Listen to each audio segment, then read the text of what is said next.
I pulled the trigger. The bullet hit her shoulder and she dropped the clipboard she was waving at my wife like a weapon.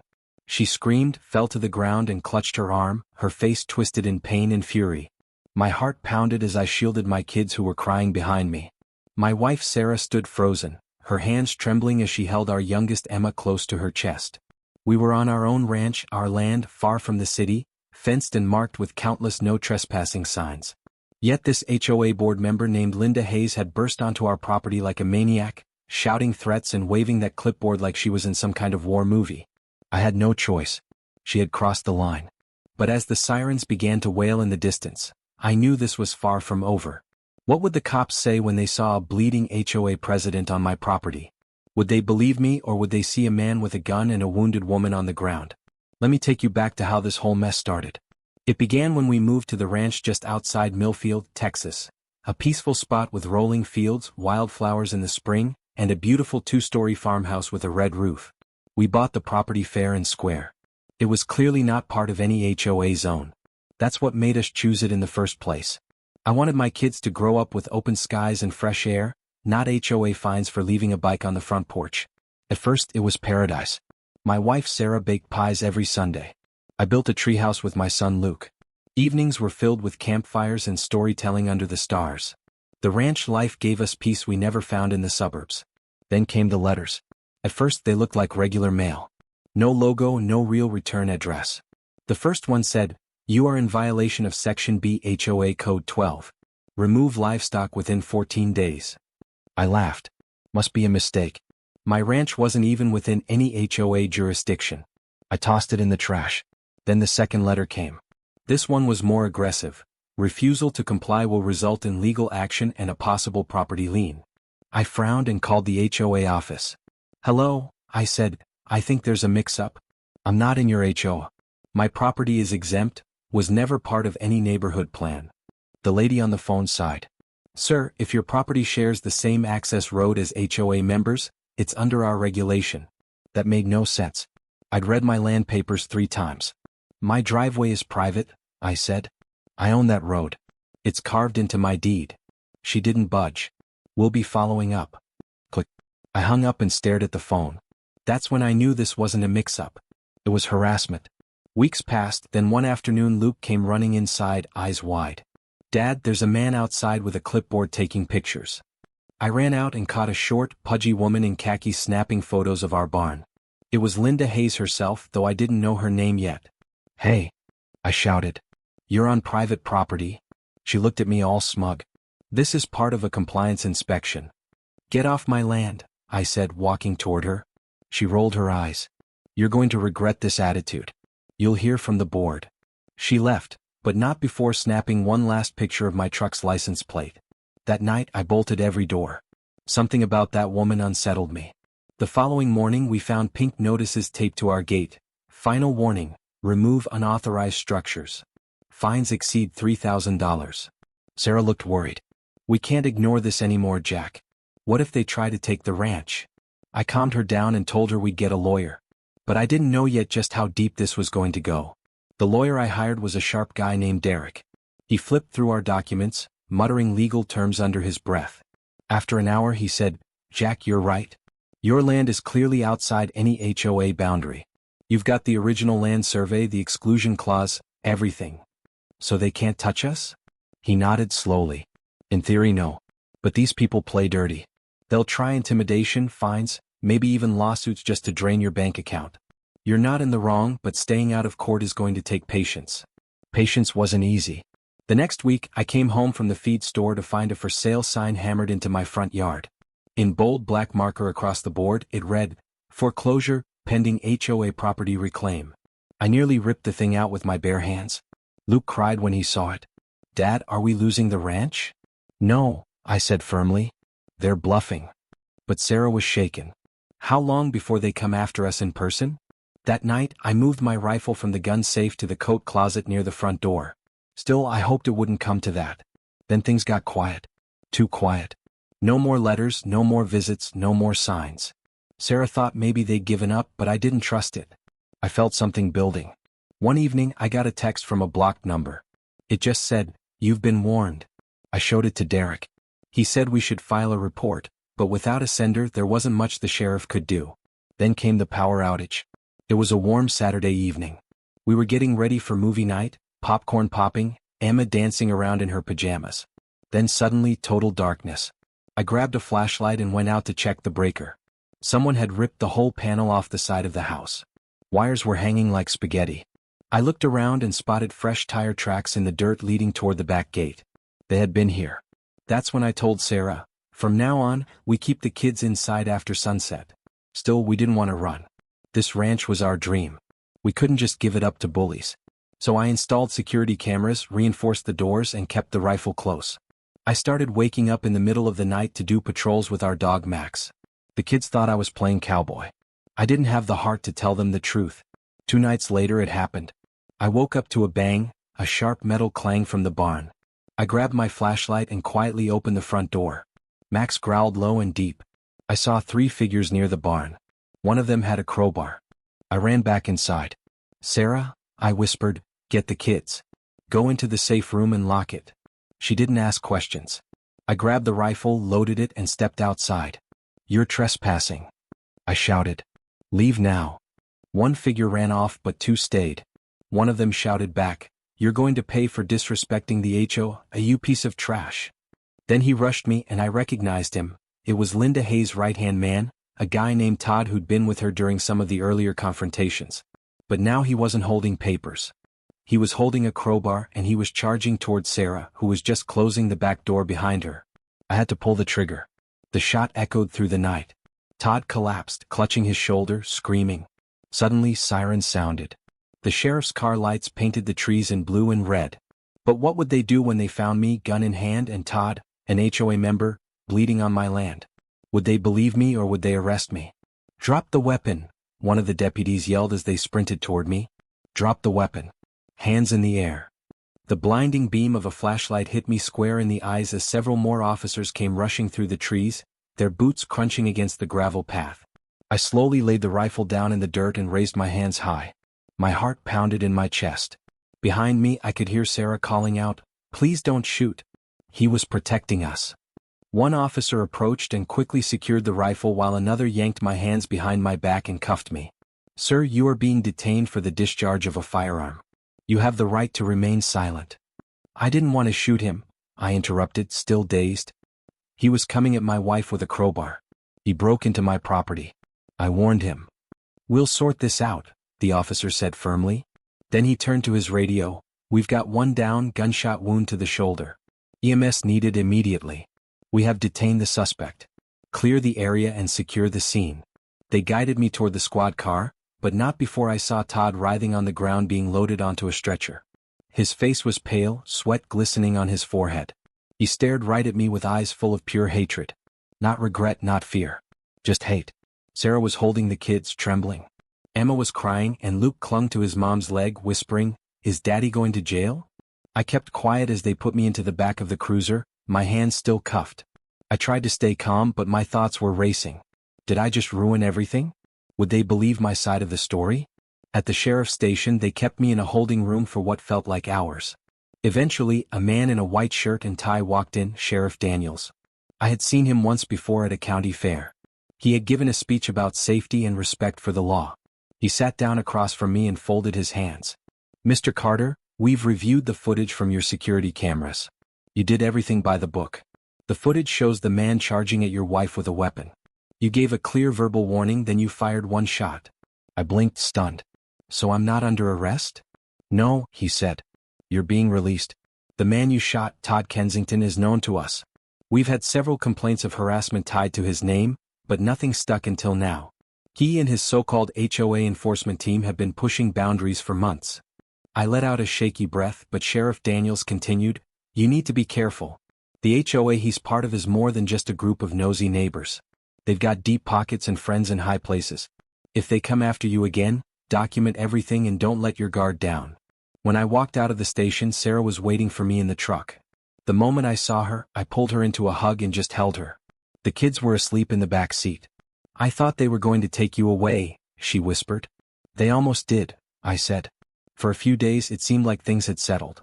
Todd was in the hospital and the HOA had gone quiet. No more letters, no more visits. I focused on fixing the damage they'd caused to the barn and power line. We even had a small cookout to celebrate surviving what felt like a war zone.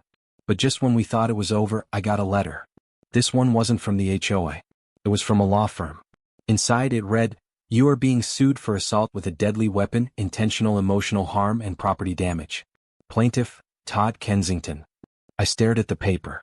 Sarah looked over my shoulder, her hand covering her mouth. "They're suing you?" she gasped. "After everything he did, they're going after us the only way they know how, legally. They want to bleed us dry," I muttered. I called Derek immediately. He met us at the ranch the next day, visibly annoyed. "I was hoping we were past this," he said, "but they're not letting go."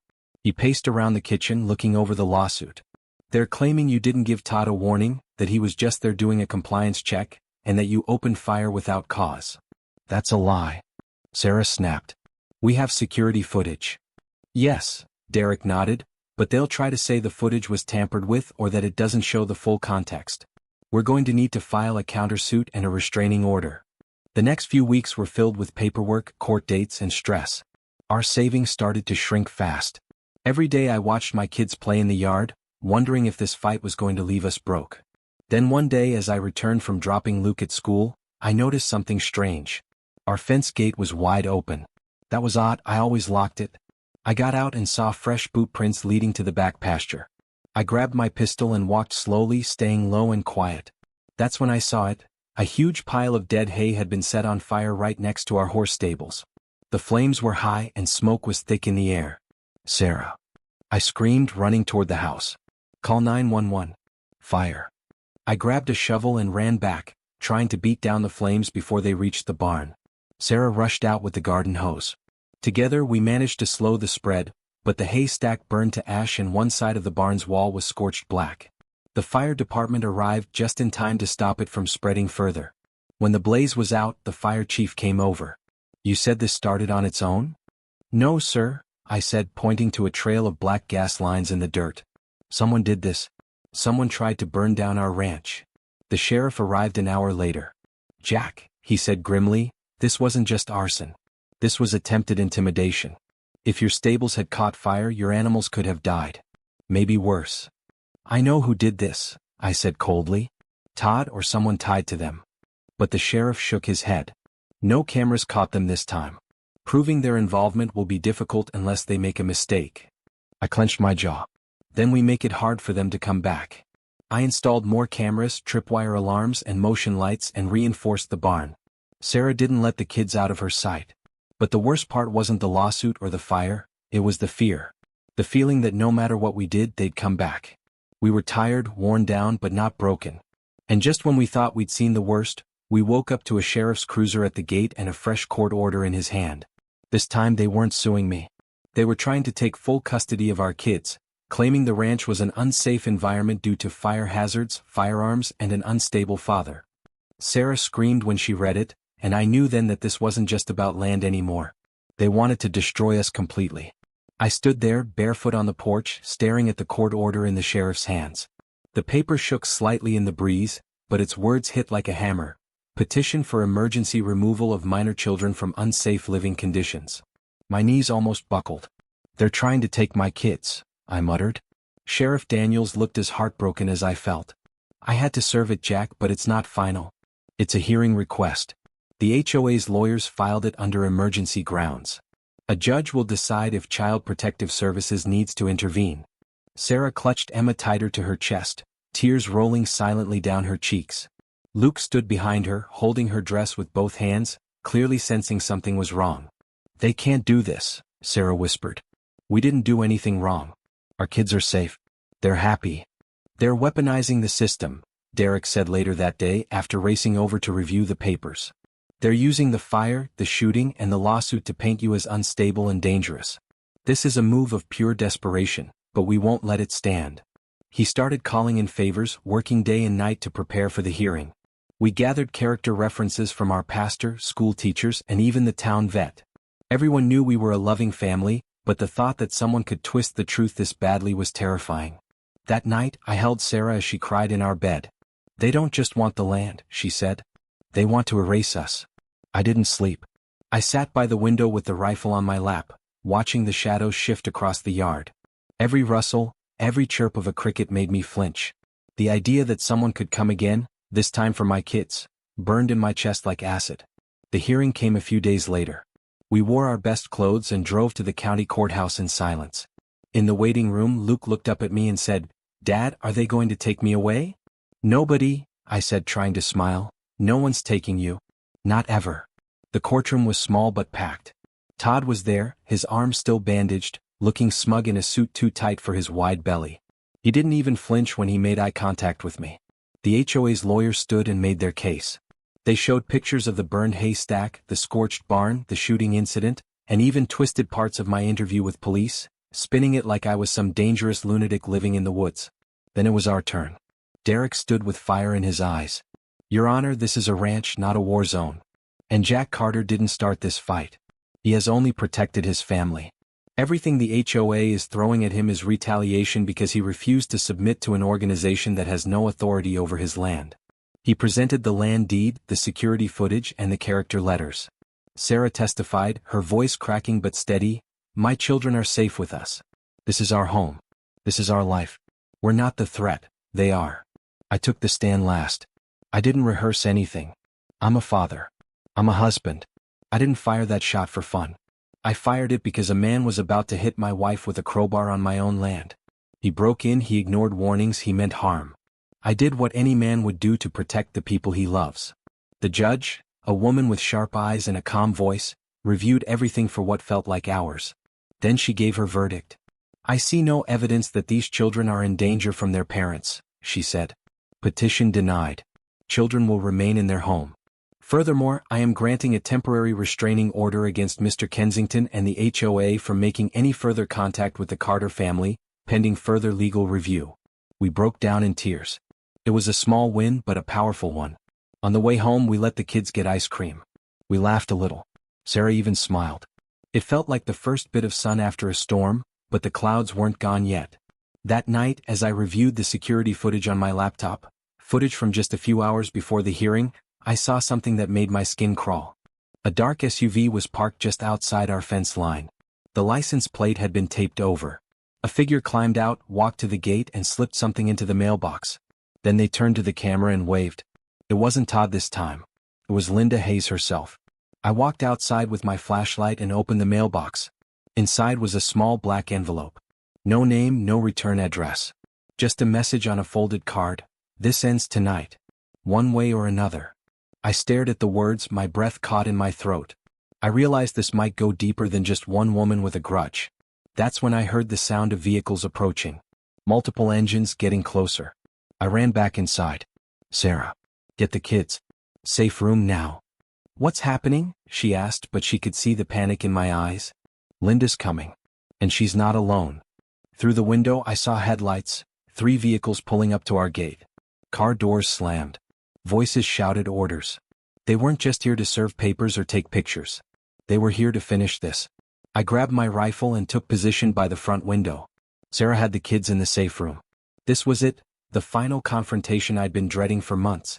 The front door exploded inward. Linda Hayes stepped through, flanked by 2 men in tactical gear. She was holding a legal document in one hand and a taser in the other. "Jack Carter," she screamed. "By order of the HOA Emergency Enforcement Division, you are in violation of multiple safety codes. We're here to conduct an immediate evacuation of this property." "Get out of my house," I said, rifle aimed at her chest. "You have no authority here." Linda smiled coldly. "We have a court order. Stand down or face the consequences." That's when I saw Sarah in the hallway behind me. She'd left the safe room to help me.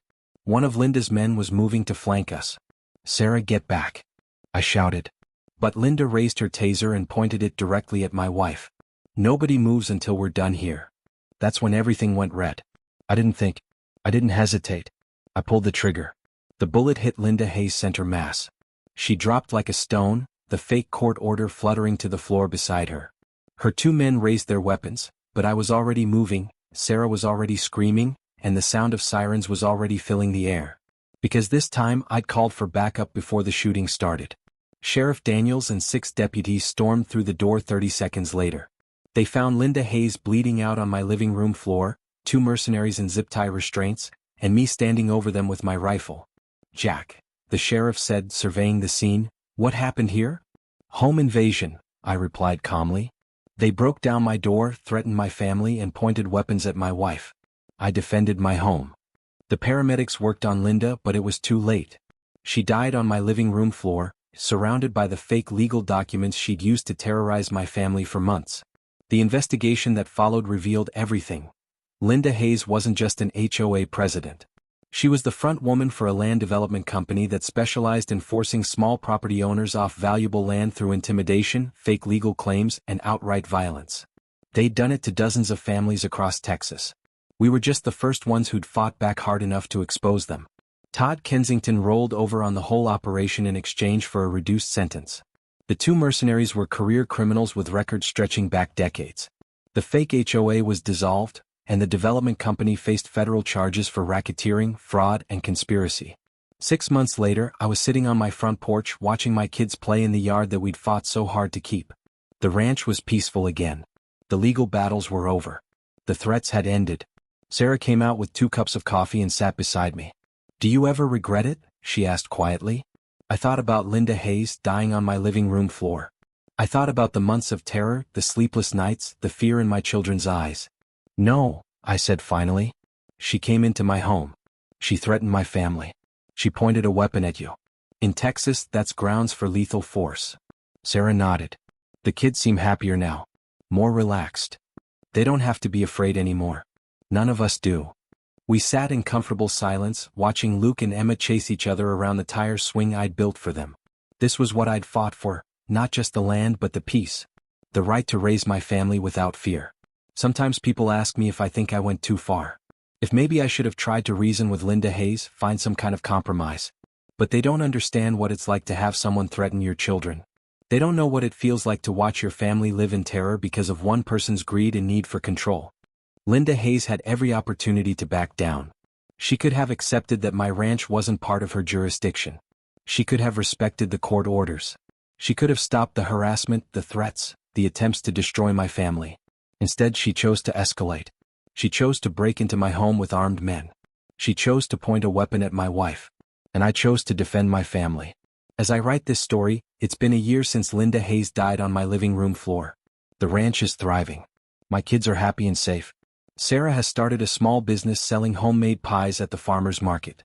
We still get visitors sometimes. Reporters, other families who've faced similar harassment, people who want to know how we fought back against a corrupt system and won. I tell them the same thing every time: stand your ground. Protect your family. Document everything. And don't let anyone, not an HOA, not a corporation, not anyone, intimidate you out of what's rightfully yours. Some battles are worth fighting. Some lines should never be crossed. And sometimes, the only way to protect the people you love is to be willing to do whatever it takes. The ranch is still here. My family is still here. And Linda Hayes isn't. That's Texas justice for you.